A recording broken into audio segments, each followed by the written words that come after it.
Hi everyone, welcome to our broadcast today, Live with Marketers. This is our first broadcast live from the Dublin office, so we're here in Europe today. And we are going to talk about thinking globally and acting locally. My name is Grace, I'm a content marketer based in the Dublin office.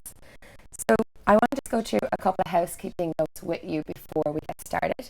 The first is that we will send the recording to you if you've registered previously. We're also live on YouTube, so please feel free to share the stream with your colleagues. And you can get engaged with the conversation on the On24 platform via the Q&A box or with the hashtag Live with Marketers. So I have three great guests here with me today, Nico, Vidya and Danielle, and I'm going to get them to introduce themselves a little bit.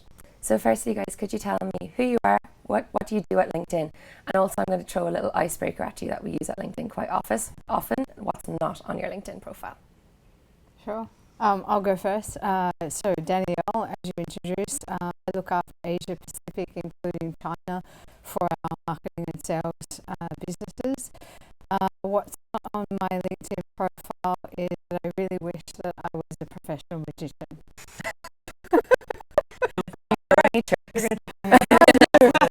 I was doing this before. Hi, I'm Vidya. I lead America's marketing for our sales and marketing business, and something that's not on my LinkedIn profile, I think very relevant given that we are here in Dublin, is that my very first concert I ever went to was U2, and I continue to be a huge fan of the band. Great. I'm Nico Lutkins. I lead the Europe, Middle East, and Africa marketing team. What's not on my LinkedIn profile? My first real job during college, part-time, was I was a telemarketer, and I operated under the alias Nancy Lerner. Ooh, yes. That's very official. Great, thank you so much and welcome. Thank you so much for being in Dublin this week and for coming on to the show. So the show is going to be in three parts. The first part we're going to talk about a couple of fun campaigns that we've seen recently that we just really liked, and also a couple of ones that might not have landed as well as they have been planned. We're going to talk about how we collaborate with teams who are working across different regions and time zones and some of the learnings that we have. And then we're going to open up to the audience. So again, just to remind you, you can ask any questions you want on the On24 platform and also with the hashtag Live with Marketers, and my team will pick those up throughout the show. So let's talk about a couple of big marketing wins that we love from across all industries. So, Nika, I'm going to go to you first. What's a big win that comes to mind? So I'll go with a B2B example. It's probably one people haven't heard of. It's an organization called SunGuard, and they have enterprise-grade disaster recovery solutions. So they ran a campaign which was called "The Apocalypse is Coming," and it was really quite a clever, creative campaign. There were online components. There was a mailer that they sent, which was a survival guide.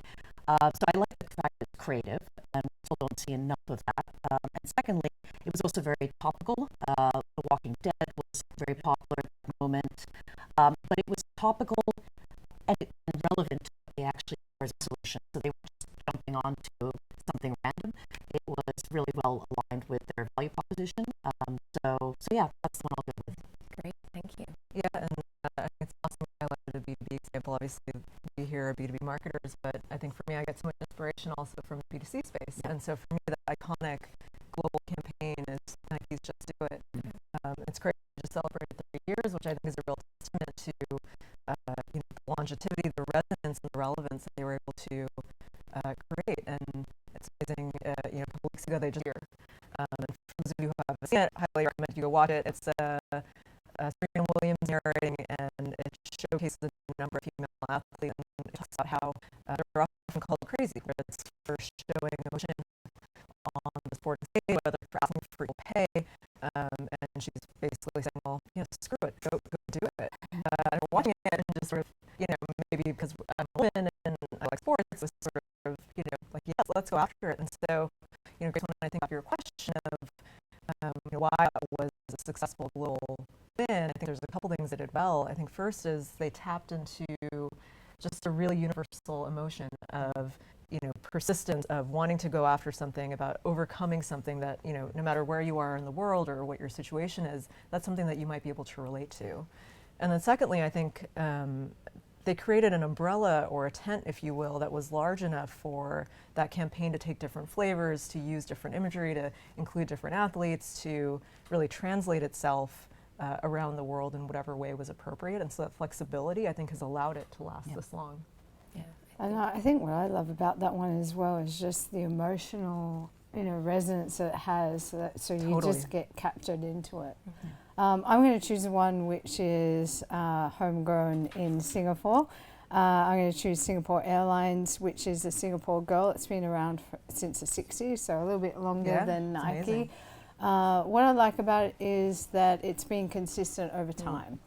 And for me, that consistency is it's always been about the Singapore girl, and it has just such a national influence, but it's also global. And I think if you can keep that consistent message and keep it simple, it really helps with your branding at a global level, but it also resonates at a local level. So I'm going to choose that one. Great.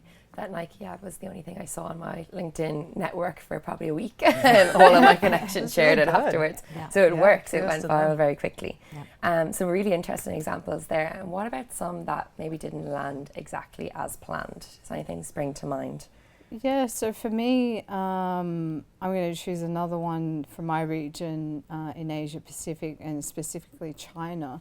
Dolce & Gabbana were launching into China last year, and they ran a campaign where they had a Chinese actress eating a pizza with chopsticks, and it was it was really bad. It fell flat in China with the Chinese consumers, and as a consequence they boycotted the brand.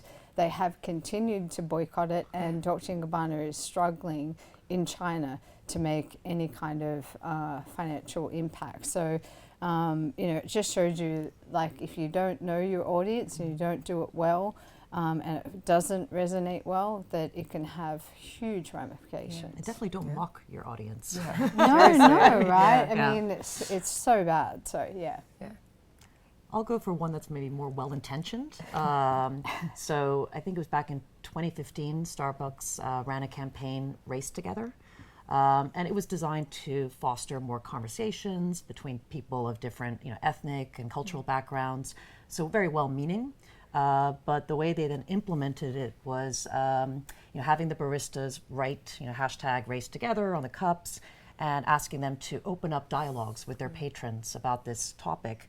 And they even provided a cheat sheet of some questions they could, ask.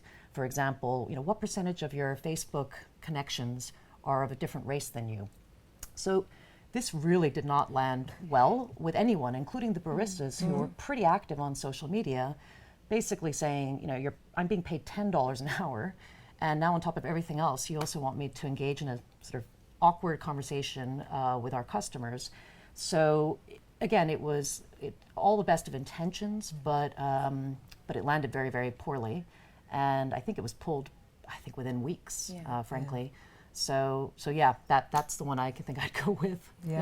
And the one that came to mind for me is actually kind of similar to yours. It was the Pepsi ad from last year, where exactly that look on your face I think resonated around the world because it was this ad where there were a lot of demonstrations happening in the U.S. at the time around Black Lives Matter, around police violence, and Pepsi chose to launch this ad, which I think they were trying, to your point, they had potentially had a good intention to tap into something that was happening on the ground, but it ended with Kendall Jenner sort of handing a Pepsi to a police officer, and that was what was going to magically make everyone come together. And I think it ended up taking something that was really serious and is really serious, but trivializing it. While literally people in those weeks and months were being arrested for protesting. And so I think maybe to contrast it with the SunGuard example you shared earlier, where they were trying to tap into something that was fun and happening currently, Pepsi, I think, tried to tap into to local happenings and basically fell on their face. And so similar to the Starbucks example, they had to pull it, I think, literally overnight. The backlash was immediate. Yeah, it was huge. Yeah. It's not really something you should newsjack. No. There's some things that trying jacking and newsjacking is going to work. That's not ever going to be something to surround your campaign around. Yeah. So Vidya, what do you think are the components of a truly successful campaign? We've talked about some fails. What makes a great campaign? Yeah, I think we may have inadvertently hit upon a lot of those things in describing, I think, both the things we liked and the things we didn't like about those global campaigns. I think, for me, we talked about having something that is able to deliver or have an emotional resonance with your audience, and that how that emotion should translate globally. So I think for me that was something that Just Do It did really well. I think creating flexibility with whatever brand architecture you create, so that whether you need to translate that to a different language, translate it to a different culture, you need to have that adaptability thought about up front. So therefore, as you continue to roll it out, you can have that, that resonance around the world. And I think Danielle brought a good point with the Singapore Airlines example around consistency over time. Yeah. And that actually allows you to build your brand along the way. And then I would say in terms of the don'ts, certainly newsjacking things that probably shouldn't be newsjacked would be on my list. Yeah. But I think with Just Do It, it's such a nice, simple, clean concept, and as you said, like an emotional connection that's consistent across all geographies. Yet it can manifest visually in so many different ways. Whether you're in Malaysia or in the States or France, I think it comes out very, very differently, and yet there's absolutely that common thread that stitches it together. So I think you have to spend a lot of time up front figuring out how to achieve that without ending up in a lowest common denominator situation where you're kind of pleasing no one, you're impacting no one. And I don't know if enough brands spend enough time up front doing that, I would argue. Yeah, and I think you're trying to build that brand equity and knowing like how to do that from day one, to your point, and just that consistency. And if you keep that messaging the same and simple and making sure that it does have resonance for everyone, I think that that's really like where you need to head. Yep. Sorry. Please go ahead. I was just going to add one other element is, who's in the room designing these campaigns in the first place. So you look back at the Starbucks example, pretty much all the fails that we talked about, and I suspect it was not a very diverse group of individuals, and it didn't represent the audience that they were trying to engage. So, I think you need to upfront make sure you do have that, and that those people are really actually given a voice, not just a kind of a token diverse group of people. That I think is kind of a key element as well. Yeah, I think it's pretty clear that maybe that didn't happen with the Pepsi ad as well as the one you mentioned. Yeah. Well, yeah, not even with the Dolce & Gabbana, Yeah, right? right. You've got I don't know who's in the room for that one. So I think know your audience, right? I think that's one of the most important things. And to your point, inclusion, making sure that everyone's voice is being heard when you're developing these campaigns for that market. Yeah, great. So the three of you obviously sit across the globe. So we have Singapore, San Francisco, and London. How do you make that work? You work very closely together. What's the secret of actually being able to align and collaborate and have these strong relationships, which you clearly have, when time zones and everything else are in the way? Yeah, well, I think for me it's relationships do matter. It's a key tenet of what we do. I'm very lucky and fortunate with these guys that we communicate regularly, so even though we might not be able to do it all at the same time. We have done it twice. We've done it twice. Danielle took the late shift. At midnight. So, I think time zones is an issue, but, just making sure that we're continually communicating with each other, whether that's email, whether it's, via video conference. I think they're like the really important things to do. Yeah, I mean, I think not a day goes by that we're not in some way communicating with one another, whether it's sharing information, sharing ideas, talking about what we need to do to band together as a global team to maybe rally around a particular idea. Yeah. And I think, something that I think, I sit at the headquarters of our company, and so I think whoever, in a global team, whoever sits at headquarters can often need to play an extra role, and I think that's critical advice I'd share for anyone who's in those shoes, which is, you may not realize it, but oftentimes you're privy to a lot more information or have access to different resources that maybe folks in other regions don't have. And so I view it as part of my job because to share that information out to these two wonderful women, because it's critical for our total success, right? And there's often situations where I'm speaking with maybe a cross-functional partner or a different team where they might be globally organized, but we're regionally organized. And so I think just you need to have that top of mind, whatever region you sit in, but particularly I think at headquarters where it's just more natural to occur, to be able to understand the challenges that maybe your colleagues in other markets face, and to make sure you're sharing out and also doing your best to represent and voice that when you're sitting there. And she does an amazing job of it, I must add. No, absolutely. And I think additionally, the three of us together do a good job of not presenting. There's a U.S. kind of focus area priority, and then there are the regions, so to speak. I think we oftentimes really harmonize, if you will, some of the key pain points and opportunities, whether those are operational, whether those are go-to-market strategies, and present a unified front, if you will, on some of those. So again, it doesn't devolve into the regions perhaps are going a different direction or want extra support. It actually comes through as really a global priority that we all share.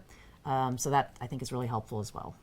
Yeah, I think the nice thing as well is that it happens at the very senior level, but at my level as well. Like I collaborate with your teams very closely, so we have one call a week that's at 3 o'clock my time, but Kate on the team, who's in the room, has to get up, or is super late. The America guys have to get up really early, so it works out quite well for Dublin. Well done you. Yeah, I'm not going to move office.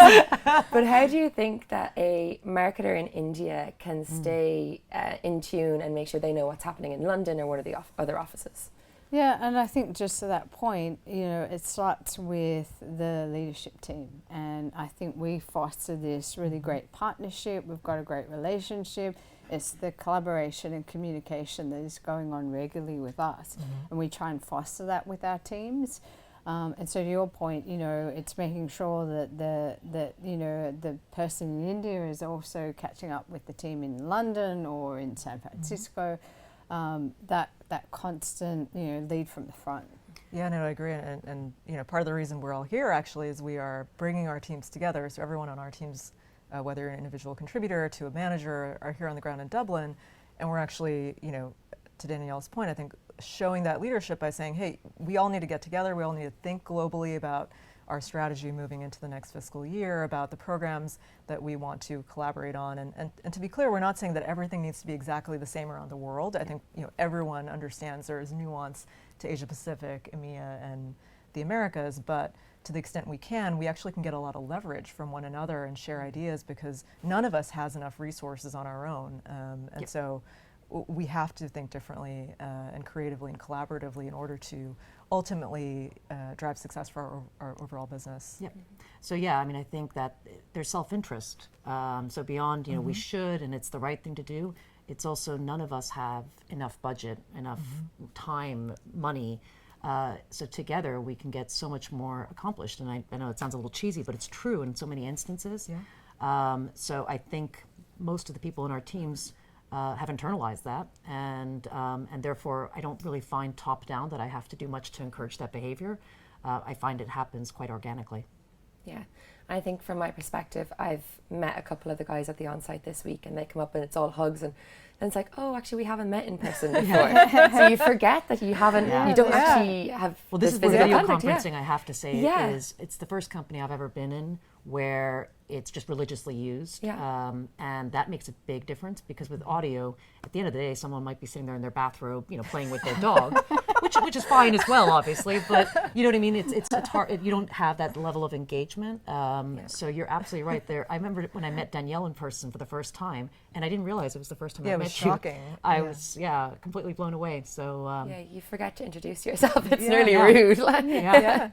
But it's good. At LinkedIn, we have a core value, which is relationships matter. And I think we can see that in the way that we talk about each other and the way that we are able to collaborate globally.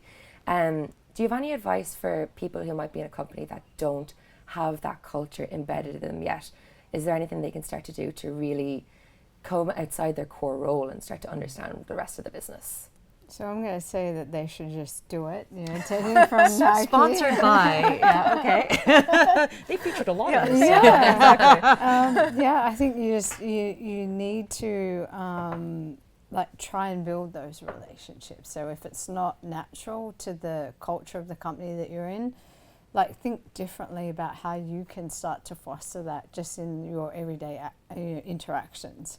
That would be my advice. Yeah, no, I mean, I agree with you, and I would just add, kind of ties back to what we were just talking about. None of us have, no one has enough resources to do everything they want to do. And so I think I would say when you're reaching out to someone, if you're, let's say, a marketer in LATAM, you're reaching out to a marketer in Europe, don't just think narrowly about LATAM and what you need and what your market is about. I think there are a lot of opportunities to be proactive and share, hey, I've got this great idea, I think it might resonate with you in this market, or here's a problem I'm trying to solve, I actually think that, is this something that matters to you? How can we collectively band together? So I think the more you can reframe the way you're reaching out to someone so it's more inclusive and more collaborative, the better it's going to be receptive, as opposed to thinking narrowly about you and your role. No, nothing to add. Well Perfect stated. Answers. Collaboration is a huge element of success working globally. Do you have any practical advice for teams who are trying to collaborate, or marketers who are trying to collaborate across regions and languages? Well, I'll take it. Sorry, we naturally look at you. Yeah, so for Asia Pacific, I think for me specifically, I have so many different countries, cultures, languages, and I have teams spread, very vastly across the region. So for me, what I try and do just within my own team is, hold a regular meeting, make sure it's video conference, but be inclusive in those meetings, because, in most cases, everyone on my team, English is not their first language. And so I try and simplify the message, make sure I'm not using anything, like slang or things that are hard to translate for people. So I keep that very consistent messaging within my own meetings. I slow down my own speech to make sure that I speak clearly.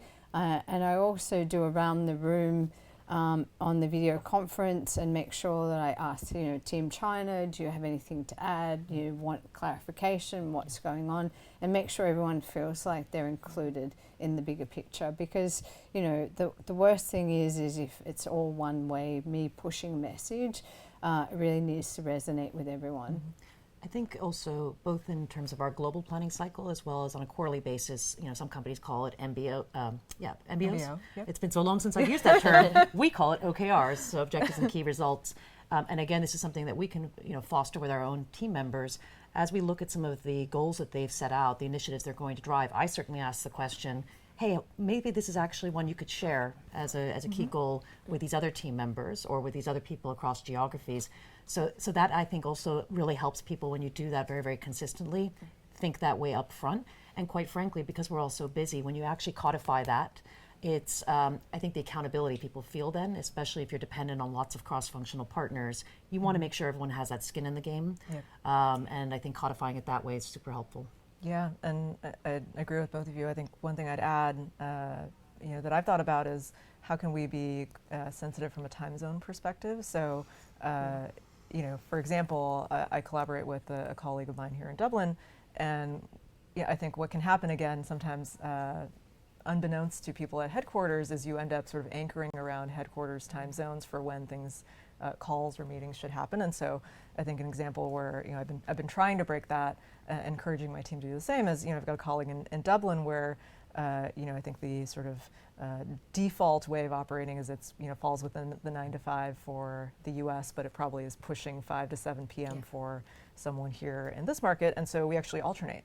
So there are times when I will, maybe go audio only, not in a bathrobe with my dog, but I will take it right out of bed, maybe at 7:30 in the morning, and then, so that for this gentleman, it's within the 9 to 5 for him, and then 2 weeks later we'll alternate, so maybe he's staying a little bit later and I'm getting a more reasonable time. And so I think that's something that, again, at headquarters you have to be extra mindful of, because if you are thoughtful about how you engage folks in other regions from a time zone perspective, it's only fostering more inclusivity and showcasing that we are all equals in getting this job done together. Otherwise, concepts like EMEA-friendly and APAC-friendly times really can stretch the limits, I think, a little bit. Yeah, and it's not fair. It's not fair. And I think to that point, I think, that's a really good one that Vidya makes, is that she tries to be inclusive in doing that, taking calls outside the 9 to 5, whereas, when you are in region, you do tend to have, you pull the short straw. And, I know that my team does do early calls, late night calls, but sometimes like just to get our voice heard, we need to do that. Yeah. Whereas So- Grace does 3 p.m. calls. Yeah. Pushing herself to the limit. It's been very stressful. So yeah, so for me, like I do encourage my team not to do that too often, but sometimes it is like a necessity, Yeah, right? that's fair. So, because when you have a small region and you are only responsible for a small part of the revenue of the business, you need your voice heard. Yeah, definitely. I have some colleagues who will do like Monday, Tuesday earlies and leave early, kind of, so it's flexible working, isn't it? Like that's really at the core of it. Great, thank you so much, guys. I hope some of those tips are really helpful to everyone on the call. I'm going to switch over to a lightning round. So I'm going to throw a couple of marketing trends or maybe buzzwords, depends who you're talking to, at you and ask you, are they overrated or underrated and why? So the first one is personalization. I'm going to say overrated. I think that it's a bit of a buzzword in the industry, and for me, it can be overdone, and in some instances, it can get kind of creepy. So I'm going to lean towards. I think it's overrated. Yeah, plus one of that. I think it's super big buzzword right now, and I think not a lot of people are doing it well. And to Danielle's point, I think it can go south pretty quickly, and so overrated. May I go with it depends? I don't want to choose sides here. I was going to say, way to be bold. No, I think it does. I think it does depend. Going down to country level, relative maturity of the market, segments, whether within B2B, different kind of verticals, or B2B versus B2C. So I think sometimes it's funny. I'm looking at the sophisticated marketer quarterly here, but we have to remember that not everyone is sophisticated. There are a lot of organizations that are still very much in the learning curve and building out their MarTech stack and capabilities. So that's why I would say it depends. Did you like my plug for the sophisticated marketer? Yeah, I It really was very appreciate nice. that. Yeah, subtle. I'll send the link afterwards. And hey, that's actually a really good example of something that was locally grown and has gone global. Yes. And Yeah. so, hat tip to you guys on Yeah. such an amazing magazine and franchise. Yeah, agree. Yeah, started here with Jane and the team, and we all feed into it now. So it's cool that you can see content from all over the world Yeah. in one printed piece. So it's Yeah. great. Okay, next one, thought leadership. Who wants to take the plunge? Overrated. Whoa. Oh, Okay. straight Do you in. have an opinion on this? Or? Look, so I the reason I think it's overrated is because similar to personalization, I feel like it's a buzzword that's overused. I think that people think they need to check a box and say they're a thought leader, or they're putting out thought leadership content, and therefore they just write something, and therefore they deem themselves that way, where I would say what they're producing isn't necessarily insightful or innovative to the conversation. And so to be clear, I think thought leadership, when done right, is incredibly powerful, and we need more of it. But I think more often than not, it ends up coming out the wrong way, and therefore I went with overrated.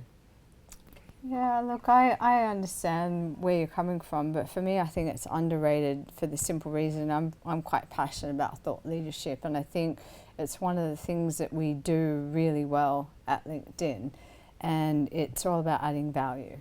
And for me, I think it's everyone's responsibility within an organization to be a thought leader. And what I mean by that is, you don't have to be sitting there banging on about your products and services, but you actually have to stand for something and add value to your audiences. So being a thought leader, it starts from the top, has to come from the leadership team, but it has to be all the way down to, the employee, individual contributors. So, for me, I do think it's underrated. I think more people need to do it and more people need to be active. I'd say it's underrated. I would agree. I think we end up sometimes, especially when you have more of a demand gen focus, it's easy the minute the numbers aren't looking too positive to just go for the jugular, go for the bottom of the funnel, some quick CTAs. That notion of you can't necessarily translate the investments in thought leadership into an immediate return on investment. I think you have to have a certain kind of patience. You have to see things holistically enough to and have faith that these things over time are really going to improve your bottom of funnel results. I think a lot of companies don't sort of take that journey. Yeah. And then you end up drying out the bottom of the funnel as eventually. Exactly. Yeah. Great. Brand purpose. Topical enough, I think. Overrated. Yeah. Okay. Didn't expect that. Yeah, Okay. well, Tell us why. thank you, Vidya. No, I think it goes back to, I think, maybe some of the conversations we were having about Starbucks and about Pepsi, where I guess it's just overdone at this point. So you'll have, a Q-tips, maker or cotton swabs for the local audience. Suddenly trying to connect themselves and their brand purpose to something incredibly lofty. Now, maybe if it was something like, saving the environment, and therefore there's a connection of, make sure to dispose of your cotton tips. Yeah. But it's like, I just see too many instances where people are going way, way, way off-piste, and I think it loses its authenticity. And so, yeah, that's my feeling. It's like the most recent Gillette ad, which just did not go well. They got a lot of backlash. It did, yeah. That's true. I would say it's underrated in that, so listen, I'm from Silicon Valley. There are many companies, to your Q-tip example, cotton swabs, where a company posits that it's out there to save the world, and you just cannot make that connection between what they are doing and that purpose. Yeah. However, I will say, I think if you do have, to your point, a company where the brand purpose ties back to the work that is being done and is ingrained in how a company operates, I think that is just an incredibly motivating force for employees, and I don't think you can get that anywhere else other than that. So I think in that sense, that's absolutely true, and I think LinkedIn would be a great example of that. So that's fair. Yeah. Okay. Yeah, and that's I'd plus one that I think for us, we're very fortunate to be working at LinkedIn, and we really do live what our brand purpose is every day. And I love working at LinkedIn, so I think it's great. To put you on the spot, what is the brand purpose at LinkedIn? You should know that. To create economic opportunity for every member of the global workforce. I feel like this is like the Borg. Yeah. We have taught you well. The cult. No, but it's a good mission to have, and it's quite short. And the last one in my quick fire is data. Wow. Overrated. Okay. Well, first of all, data doesn't necessarily equal insights. I mean, I know that's trite, but it's true. Like, I think we're drowning right now. We have more and more access to more and more pieces of data. First of all, they're often not really stitched together from a MarTech perspective. So you're still having different views, things that aren't actually connecting and adding up to an actual kind of insight or conclusion. And secondly, I guess, yes, we should be data-driven in a lot of cases, but you need to have that room for taking intelligent risks. And I find that sometimes when you're getting so myopically focused on the most granular data, you end up just making these very incremental kind of improvements in your campaigns to optimize for that 0.0001% uplift. And that, to me, doesn't enable you then to really move the needle. So, yeah, that's my... How about you? Where do you land on this? I'm going to go overrated as well, so I agree with you. Look, I was literally in an Excel spreadsheet before I went to bed last night, pulling numbers and organizing them. So I'm the first person. Good times. I have a really exciting life. Yes.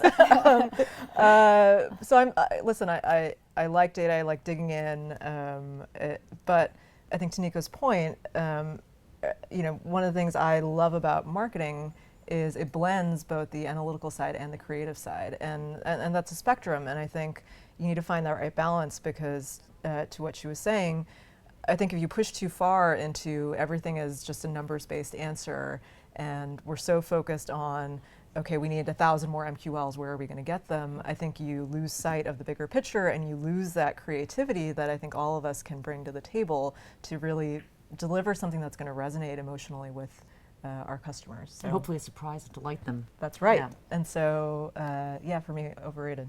Yeah, and I think, as marketers, we're now inundated with data.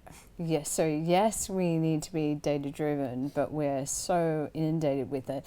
And so you can get lost in all of the data that's out there.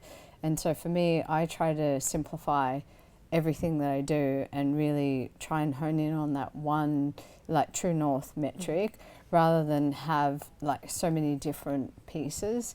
And I think if you can do that with your team, at least then you know what you're going after, and that's like the guiding light.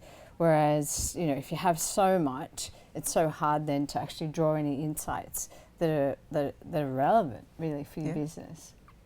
Great. Thank you so much for playing along. My game's over. You can relax again. Wait, I need to know, what's the true north metric?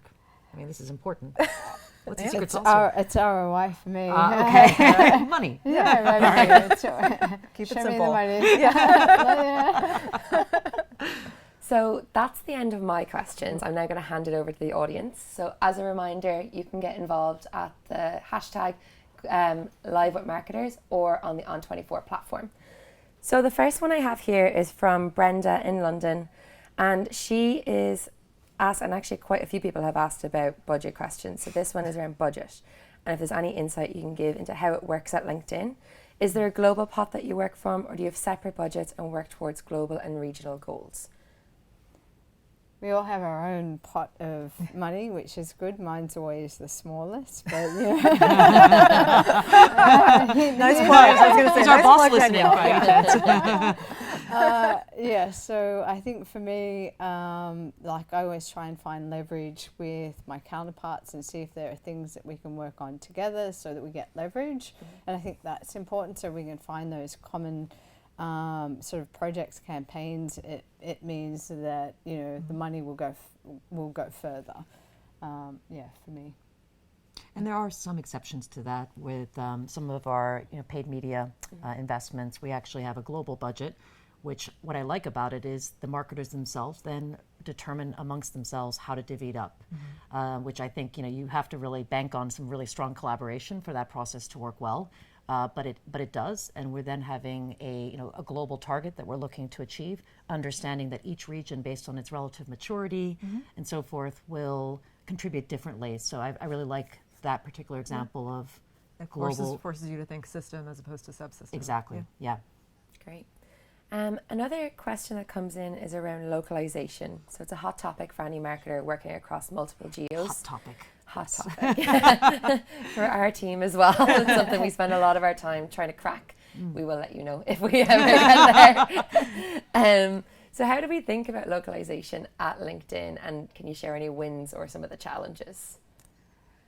Yeah, I mean, listen, it's a topic that's actually come up during the offsite that I was talking about earlier with all of our marketers. I think it's something that we ourselves we haven't cracked the full code on, and we are getting better at. And I think part of it starts with what we had talked about earlier as it relates to the brand campaigns, which is starting at the very beginning, thinking about what's actually going to resonate and translate well around the world. So I would say a win is actually something that came out of this exact session last year, at least the session where all our marketers came together, where they wanted to start hosting a series of workshops around the world. Some regions had already started, others were getting on board to educate some of our customers and help them be more successful on our platform. And one of the key things that came out of that is, hey, we've got a name right now that isn't actually translatable or won't resonate around the world. We need to rebrand this. And so they started over and sort of thought with that global mindset first of what's going to work, what's going to be able to be localized, and we've seen that program since be deployed around the world in all our regions and really start to take off. So I would say that's a win, but it ties back to the point of you have to have the right people in the room at the beginning, and you have to be thinking with what is going to resonate around the world.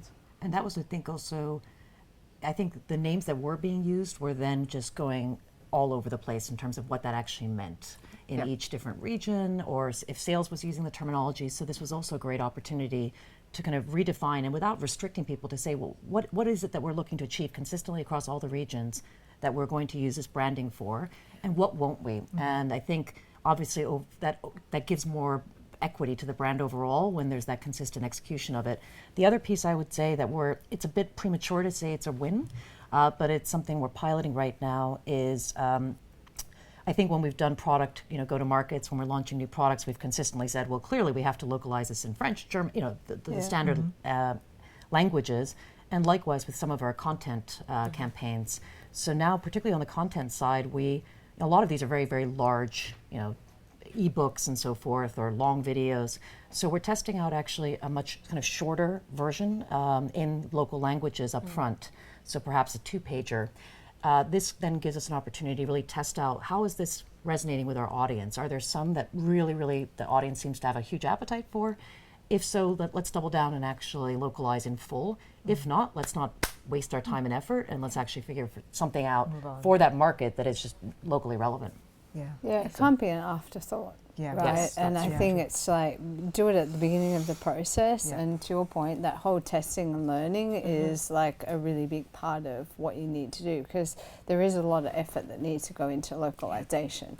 There's so much process and the time that needs to go invested into it. So yeah, there's actually a great follow-up question here from Annabelle, and it's around, once you do localize and you launch those campaigns, do you show the other regions what you've done? I think we're quite good at that this year. Yeah, just yesterday we had that meeting. So we had a content social meeting where all the regions were represented, and I thought it was awesome to see, number one, all the different regions presenting their versions of some of these campaigns that we ran globally, as well as certain pieces of content or campaigns that had been developed in a specific region, where I saw a lot of light bulbs going off of, hang on, this could really work in the US as well, or in EMEA. So yeah, I think. Yeah.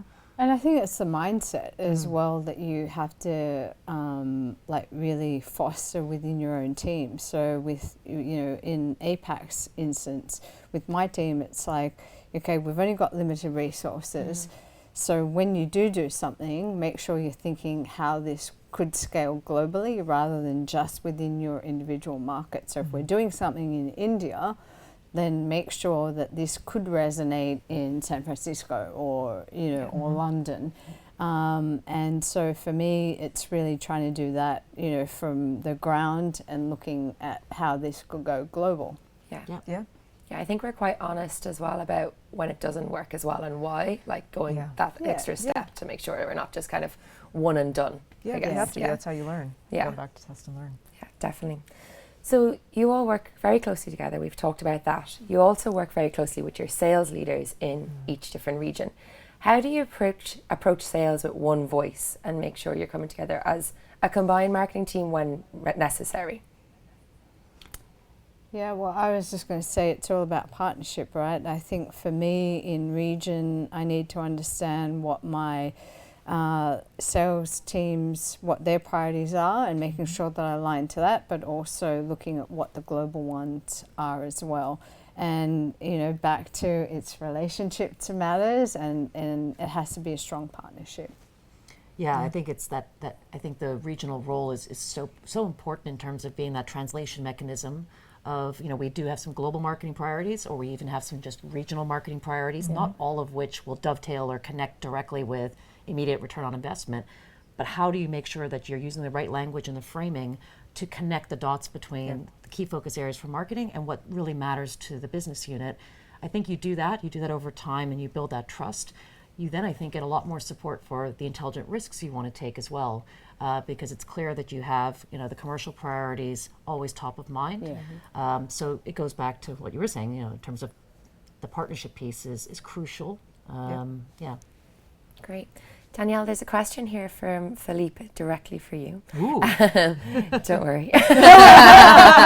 Philippe, hi. So when you're in a smaller region like Asia Pacific, how do you make yourself relevant in a global perspective? I You can't yelled ignore aloud.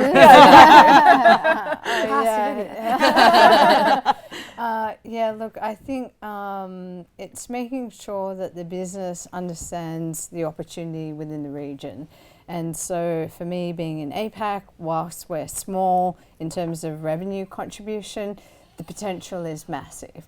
So for me, it's making sure that my voice is heard, and I'm very fortunate that I've got great partners that I work with, and they back me up. That's really the way that I do it. Great. So another one here from Luke. Do you think there's a particular topic or buzzword that's distracting marketers from doing better work today? Yeah, for sure. VR, AI, like Blockchain. blockchain. Oh, those topics. Yeah. Keep it simple. Yeah. Focus on the basics. There's a lot of low-hanging fruit. Yeah. It's a shiny and- object syndrome. Yeah, totally. and just the fundamentals. Like, it's fun. I get it. Like, I think AI, blockchain, VR, like AR, all of that stuff is fun. And like, I'm not saying don't do that, but keep a little bit of your budget where you may be able to play and test and learn with that stuff. But don't, put all of, your focus into that. Like, get the fundamentals right from the beginning. Yeah, and it's also just, when you think channel first as opposed to strategy first, when you're trying to solve for, like, when social media was newer and people said, oh, what's my Twitter strategy, as though it was some sort of independent. That drives me bonkers because there is no AI strategy or blockchain strategy. No. But yeah. No, I think to your point, it's like you always have to think first and foremost about your audience and the customer, right? And from there, it's what are the different, whether it's channels, tactics, et cetera, it's all going to flow from there. And I think these buzzwords are all a massive distraction, to the point Danielle made. Yeah. You want to keep going? Yeah. You'll like this one. Oh. Claire says, great seeing 4 intelligent women doing this. So we'll all blush for a second. It is great. Was that a fake one? Yeah, exactly. And she also asked, and I think we did touch on this, but she'd love some more detail about why the 3 of you are here in Dublin today. Oh, sure. So we are here in Dublin today because we brought our teams together to think about everything from what do we want to accomplish together as a team in our next fiscal year, which starts in July for us, to how do we dream big, what are ideas that we want to go for, what are operational improvements that we want to band together and ask for from our respective counterparts. But it's a 3-day event where what I love about it is the teams actually came together and built that agenda based on what is going to be most valuable to them to get out of it. And we've really helped them foster that sort of ground up, take charge mentality. And it's been awesome. One to element see you didn't it. mention in the agenda is also celebrating Yes. all the success we've already had. I mean, they've been Great point. across all regions, incredibly successful, and I think we move so quickly that it's just hard sometimes to carve out enough time to actually really recognize and celebrate that. And it's, I think, even more genuine when it's team members celebrating the others as opposed to just top down, the 3 of us. And I think what's great, and this is the first one I've been able to attend, but just speaking with a lot of my team members, they've been doing this for a couple of years now, and so I think it's, and I think you were at some of the prior ones, Nico. It's from what I've heard, it's pretty incredible where they started from in terms of how to think about collaborating as a global team to where they are today. And now we're in like multiple breakout sessions per hour, really going deep on nuanced topics. I think that's a sign of the fact that we've come a long way in terms of bringing our teams together to globally collaborate. So well done, us. Pat on the back. I'm the newest one to this team, and what I found fascinating was hearing from everyone saying that like the size of the team has like quintupled. And like I was like, wow, like that must be so amazing to watch that grow so quickly. So something's working. Definitely. There's one question here from Alexandre, and they're asking around our audiences. So for the most part, we're talking about B2B marketers or sales professionals for LinkedIn sales and marketing solution business. What, if you could call out one big difference, if you chose one of those audiences and called out a big difference for each of your regions, what do you think, and does that shape the way you have to market to them? Well, I don't think we can start with regions in the sense that even intra-Asia Pacific or intra-EMEA or intra-LATAM, there's a lot of variation.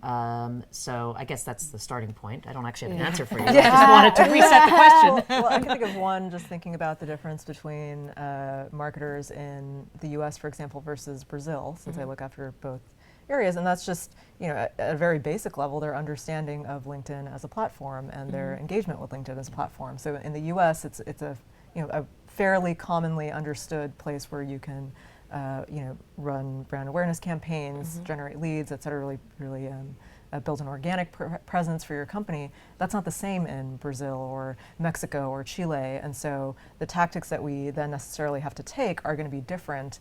And the strategy that we have, actually, first and foremost, is going to have to be different because we have to take that into account in terms of where these respective marketers are in their own journey and understanding. The relative investments in top of funnel. Exactly. That varies Correct. a lot. And then I think from the sales side, I think the sales profession has changed significantly in terms of like what the modern salesperson looks like today versus 15 years ago. But I think people are on that journey. I think it varies a lot. I think in Brazil, it's probably a lot more similar to what it was 10 years ago in the States in terms of still that focus on sort of very intimate, in-person, relationships. So I think, again, how we then spin, like what is the value proposition we offer. Of course, we have our basic USPs that aren't going to change, but we have to frame a little bit differently the role that sales navigator can play for a salesperson in a different country. Yeah, and I think for me in Asia Pacific, my audiences are not the same in India compared to China, compared to Japan, compared to Australia, compared to Thailand. Like there's just so many nuances. So it's cultural, it's language, just even the sheer diversity of the different markets. Like Indonesia, for instance, it's a mobile first market. There are people in Indonesia that haven't even owned a PC. So when you're thinking about that as a marketer, it's like, well, how do I reach these people with the right message? And so for me, it's even like salespeople that don't operate with a PC. They're only doing it by phone. So for me, there are a lot of nuances, and my messaging has to be different in most cases. And so the challenge for me is to make sure that I'm thinking about that, but where I can also leverage some consistency from what's happening elsewhere. Great. I believe you said APAC is not a country. APAC is not a country, and I'll keep saying that. I'm going to have that printed on a t-shirt. We probably have time for one or two more questions. So this question was directed at you, Nico, but I think it'd actually be a really nice one to hear from all of you. So as marketing directors, what does your day look like on an average? Probably varies. Wow, that's a huge one. So for me, being APAC, my day starts very early. So in order to get a hold of people in the US, for instance, I can be taking calls from 5 a.m. in the morning. Throughout the day, I make sure I carve out enough time to spend with my team, making sure that I'm catching up with them and with various stakeholders. I also try and have a little bit of time where I can focus on strategy and thinking.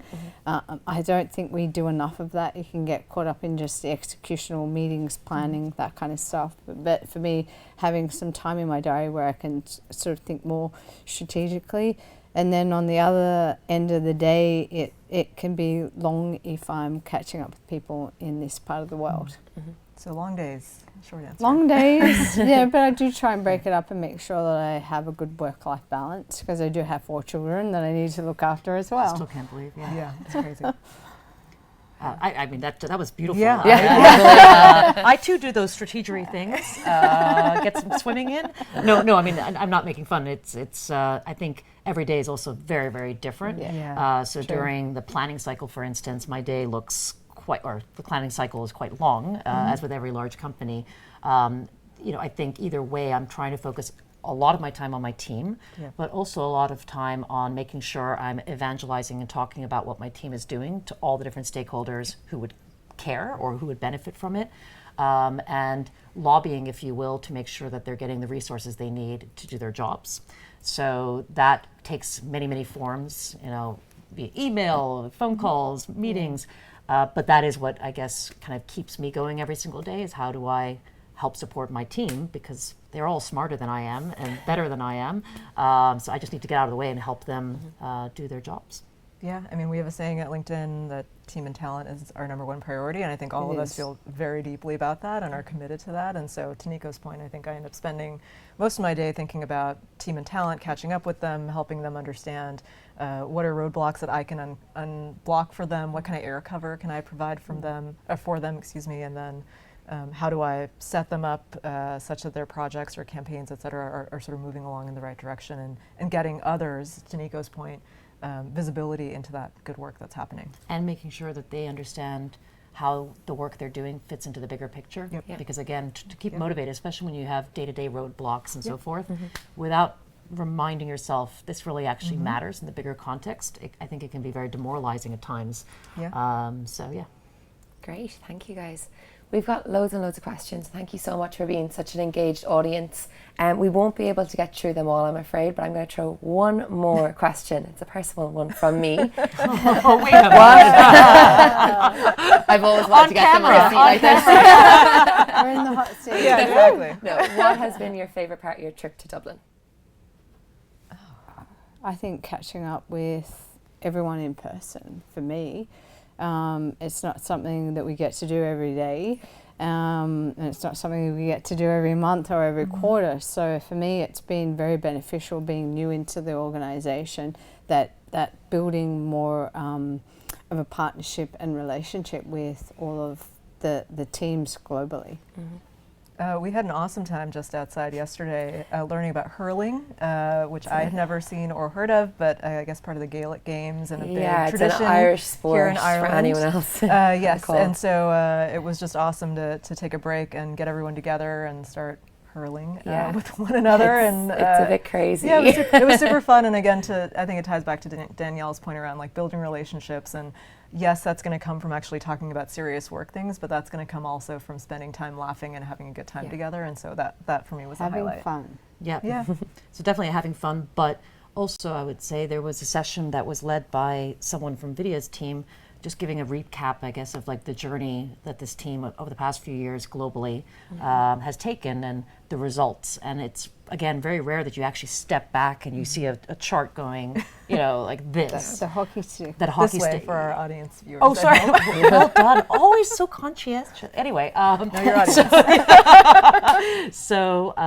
So that was just, I think, brilliant, and I think it just set the tone for this meeting. And because again, when you're really trying to tackle certain thorny, issues around, well, what are the rapids we need, and roles, responsibilities, and how do we optimize? If you're reminding yourself, my God, we have, already. You're really killing me here. But if you remind yourself on like how all the goodness that you've already achieved, so I felt that just set a wonderful tone to the offsite. Yeah, great. Glad to hear you had a good time. Anyway. Thank you, everyone. That's us up on time now. Thank you to everyone who joined either on 24 or on YouTube. If you are on 24, there is a little survey that we would love you to complete and let us know how we've done, how we can make these better for future, and what type of topics you'd like to hear. And Nico, Vidya and Danielle, thank you so much for pulling this together quite quickly, and to the whole crew who were involved in today's broadcast. So thank you very much, and we hope to see you again live from Dublin.